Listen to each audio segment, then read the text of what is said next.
Hello everyone, welcome to my channel. ఈరోజు recipe వచ్చేసి పండు గుమ్మడికాయ ఉంటుంది చూడండి. తినే గుమ్మడికాయ దాంతో పూరీలు అంటే బూరెల్లాగా ప్రిపేర్ చేశాను. చక్కగా సింపుల్గా ప్రిపేర్ చేసుకోవచ్చు, చాలా టేస్టీగా ఉంటాయి. చూడండి, సేమ్ బూరెలాగే వచ్చేసింది కదా. అలాగే లోపలంతా డొల్లొచ్చేసి పైన 2 పొరల్లాగుండి చక్కగా చాలా టేస్టీగా ఉంటాయి. ఇవి మనకి 1 వీక్ వరకు కూడా నిల్వ ఉంటాయండి. ఇవి ఎలా ప్రిపేర్ చేసుకోవాలో చూద్దాం. గుమ్మడికాయ, పండు గుమ్మడికాయ అండి. ఇవి మనకి మార్కెట్లో దొరుకుతాయి కదా. దీంట్లో చిన్న పీస్ కట్ చేసుకోవాలి. ఇది కొంచెం చాలా గట్టిగా ఉంటుందండి. ఇలా జాగ్రత్తగా మనకి సరిపడా ఒక చిన్న ముక్క కట్ చేసుకోవాలి. చూడండి, లోపలంతా న్యాచురల్ ఎల్లో కలర్ వచ్చేసింది కదా, అంటే మామిడి పండు కలర్లో ఉంది కదా. ఇప్పుడు దీన్ని పక్కన పెట్టుకుందాం.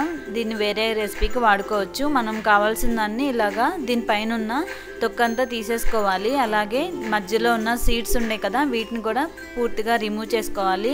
ఇది కొంచెం గట్టిగా ఉంటుందండి, అంటే కర్బూజా లాగా, పచ్చి మామిడికాయ లాగా గట్టిగా ఉంటుంది. ఈ విధంగా క్లీన్ చేసుకున్న తర్వాత దీన్ని తురుముకోవాలి. బాగా సన్నగా, వీలైనంత సన్నగా తురుముకోవాలి. ఇది మనకి గట్టిగా ఉంటుందండి, అంటే పచ్చి మామిడికాయని ఎలా తురుముకుంటామో ఆ విధంగా వస్తుంది. చూడండి, ఇలాగా అంతా మనం తీసుకున్న గుమ్మడి పండు ముక్క మొత్తం ఈ విధంగా తురుముకొని తీసుకోవాలి. ఇప్పుడు స్టవ్ ఆన్ చేసుకొని ఒక ప్యాన్ పెట్టుకొని దీనిలో 1 టీ స్పూన్ నెయ్యి యాడ్ చేసుకోవాలి.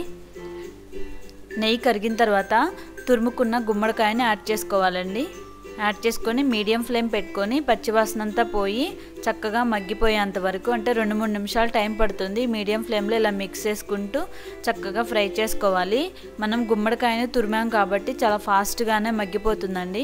చూడండి, ఈ విధంగా చక్కగా మగ్గిపోయింది, మనకు అర్థమవుతుంది, మెత్తగా అయిపోయింది. ఇప్పుడు దీనిలో తురిమిన బెల్లం యాడ్ చేసుకోవాలి. బెల్లం నేను 1/2 కప్ తీసుకున్నాను.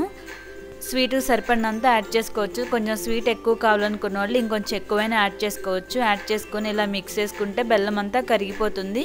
చూడండి, బెల్లం చక్కగా కరిగిపోయింది కదా.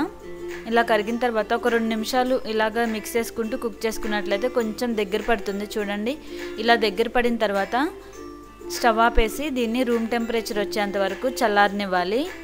దీన్ని ఇలా పక్కన పెట్టుకుందాం. ఇప్పుడు మనం నెక్స్ట్ ప్రాసెస్ చేద్దాం. ఒక మిక్సింగ్ బౌల్ తీసుకొని దీనిలో 2 కప్పుల గోధుమ పిండి యాడ్ చేసుకోవాలి. అలాగే 2 టేబుల్ స్పూన్ల బియ్యం పిండి యాడ్ చేసుకోవాలి. బియ్యం పిండి యాడ్ చేసుకోవడం వల్ల ఇవి కొంచెం క్రిస్పీగా వస్తాయండి. సోంపండి మంచి ఫ్లేవర్ కోసం ఇవి 1/2 టీ స్పూన్ యాడ్ చేసుకోవాలి. అలాగే జాజికాయ ఉంటుంది కదా, దీన్ని కూడా తురుముకున్నట్లయితే సన్నగా పౌడర్ లాగా పడుతుంది. ఈ జాజికాయ యాడ్ చేసుకోవడం వల్ల కూడా మంచి ఫ్లేవర్ ఉంటుంది. ఇష్టం లేని వాళ్ళు అవాయిడ్ చేయవచ్చు. దీని ప్లేస్లో ఇలాచీ పౌడర్ అయినా యాడ్ చేసుకోవచ్చు. చిటికెడు సాల్ట్ యాడ్ చేసుకుందాము. ఇప్పుడు ఇంగ్రీడియంట్స్ అన్నీ కలిసిపోయేటట్లుగా చక్కగా మిక్స్ చేసుకోవాలి. ఇలా మిక్స్ చేసుకున్న తర్వాత గుమ్మడికాయ పేస్ట్ ఉంది కదా, దీన్ని ఈ పిండిలో యాడ్ చేసేసుకోవాలి.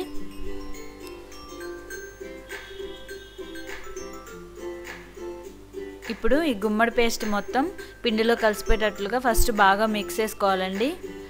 ఇలా మిక్స్ చేసుకున్న తర్వాత మాత్రమే మనం వాటర్ యాడ్ చేసుకొని కలుపుకోవాలి, లేదంటే లూజ్ అయిపోతుంది. చూడండి, ఇలా మిక్స్ చేసుకున్న తర్వాత చాలా తక్కువ వాటర్ పడతాయి. చూసుకొని కొన్ని వాటర్ చేతిలో యాడ్ చేసుకుంటూ మిక్స్ చేసుకుంటూ ఉండాలి. ఎందుకంటే లూజ్ అయిపోయింది అనుకోండి మనకి సరిగ్గా పూరీలు రావు. కొంచెం పిండి మనకి పూరీ పిండి కలుపుకుంటాం చూడండి, అలా గట్టిగా కలుపుకోవాలి. చూడండి, ఇలాగా పిండి గట్టిగా ఉండాలి, అలాగే సాఫ్ట్గా ఉండాలి. దీన్ని మూత పెట్టేసి 20 నిమిషాలు పక్కన పెట్టుకోవాలి. 20 నిమిషాల తర్వాత చక్కగా పిండి బాగా నానుంటుంది కదా, దీన్ని ఇంకొకసారి మిక్స్ చేసుకొని నీట్గా చిన్న సైజు మనం పూరీలు ప్రిపేర్ చేసుకునేటట్లుగా చిన్న సైజు బాల్ లాగా కట్ చేసుకొని తీసుకోవాలి.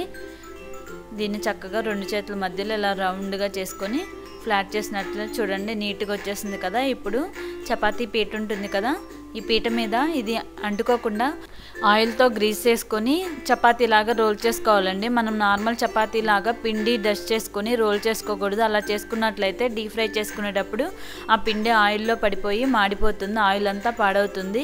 కాబట్టి ఇలాగా మరీ పలుచగా కాకుండా మరీ మందంగా కాకుండా ఇలా రోల్ చేసుకున్న తర్వాత మనకు అన్నీ ఒకే షేప్లో ఒకే సైజు రావాలంటే ఇలాగా ఒక పప్పు డబ్బా ఉంటుంది కదా, అంచు షార్ప్గా ఉన్న పప్పు డబ్బాతో ఇలా కట్ చేసుకున్నట్లయితే మనం చేసుకునే బూరెల్లాగా పూరీలన్నీ ఒకే సైజు వచ్చేస్తాయి.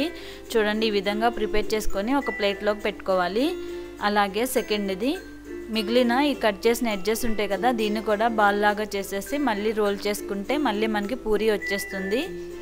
చూడండి చాలా సింపుల్గా ప్రిపేర్ చేసుకోవచ్చు. దీనిలో గుమ్మడి పండు ఉండడం వల్ల గుమ్మడి పండు హెల్త్కి చాలా మంచిదండి. టేస్ట్ కూడా చాలా బాగుంటుంది. ఇది న్యాచురల్గా అంటే పచ్చిది అలాగే స్వీట్గా ఉండదు. మనం దీనిలో స్వీట్ యాడ్ చేసుకోవడం వల్ల చాలా టేస్టీగా చాలా బాగుంటుంది. ఇలాగా ఈ ప్లేట్ నిండుగా ప్రిపేర్ చేసుకోవాలి. చూడండి ఈ ప్లేట్ నిండుగా కొన్ని ప్రిపేర్ చేశాను. ఇవి ఫ్రై చేసిన తర్వాత మిగిలిన పిండి ప్రిపేర్ చేసుకోవాలి. ఇప్పుడు వీటిని ఫ్రై చేసుకుందాం. ఆయిల్ హీట్ చేసుకుందాం. ఆయిల్ మరీ ఓవర్గా హీట్ ఉండకూడదు, అలానే హీట్ తక్కువగా ఉండకూడదు. హీట్ నార్మల్గా మీడియంగా మనం డీప్ ఫ్రై చేసుకుంటానికి హీట్ ఎలా చూసుకుంటామో ఆ విధంగా ఉన్నప్పుడు చక్కగా పూరీని వేసి కొంచెం అలాగా సేమ్ అండి మనం పూరీలు ఎలాగా ఫ్రై చేసుకుంటామో అదే విధంగా చేసుకుంటే చక్కగా బాగా ఉబ్బి చక్కగా వచ్చేస్తాయి. చూడండి ఇలాగ రెండు వైపులా ఫ్రై అయిన తర్వాత గోల్డెన్ కలర్ వచ్చేసిన తర్వాత ఆయిల్ నుంచి తీసేసి ఒక టిష్యూ పేపర్ ఉన్న ప్లేట్లో తీసుకున్నట్లయితే ఎక్స్ట్రా ఆయిల్ టిష్యూ పేపర్ పీల్చేసుకుంటుంది. సెకండ్ది ఇలా 1 by 1 యాడ్ చేసుకొని ఇలాగ లైట్గా ప్రెస్ చేసినట్లయితే పూరీలాగా చక్కగా బాగా పొంగుతుంది. ఇలా పొంగడం వల్ల మనకి 2 లేయర్స్ లాగా వచ్చేసి లోపలంతా డొల్ వచ్చేస్తుంది. టేస్ట్ కూడా చాలా బాగుంటాయి. చూడండి చాలా సింపుల్గా ప్రిపేర్ చేసుకోవచ్చు. చాలా టేస్టీగా కూడా ఉంటాయి. ఇవైతే మనకి 1 week అలాగా నిల్వ కూడా ఉంటాయి. మనం ఎక్కడికన్నా ఊరెళ్తున్నప్పుడు కూడా ఇలాగా ప్రిపేర్ చేసుకున్నట్లయితే స్నాక్స్ లాగా కూడా చాలా టేస్టీగా ఉంటాయండి.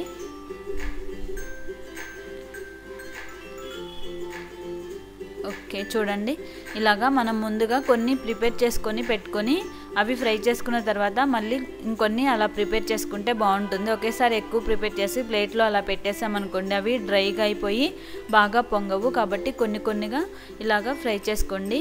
చూడండి ఈ విధంగా నేను కొన్ని ఫ్రై చేశాను.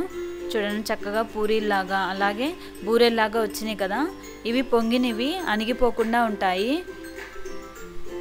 చూడండి దీన్ని ఒకసారి ఇలా ముక్కలాగా కట్ చేసినట్లయితే మనకు అర్థమవుతుంది. లోపలంతా డొల్లగా 2 layers లాగా వచ్చేసింది కదా. చాలా టేస్టీగా మెత్తగా మరీ క్రిస్పీగా ఉండవు, మరీ సాఫ్ట్గా ఉండవు. చాలా కమ్మగా చాలా టేస్టీగా ఉంటాయండి. మీరు ట్రై చేయండి. మీకైతే బాగా నచ్చుతాయి అనుకుంటున్నాను. మీరు ప్రిపేర్ చేసుకున్న తర్వాత ఎలా వచ్చాయో తప్పకుండా కామెంట్ చేయండి. ఈ వీడియో కనుక మీకు నచ్చినట్లయితే లైక్ చేయండి. ఈ వీడియోని మీ ఫ్రెండ్స్కి, రిలేటివ్స్కి, కొలీగ్స్కి షేర్ చేయండి. మరిన్ని వెరైటీ రెసిపీస్ కోసం మా ఛానల్ని సబ్స్క్రైబ్ చేయండి. Thank you for watching. Thank you.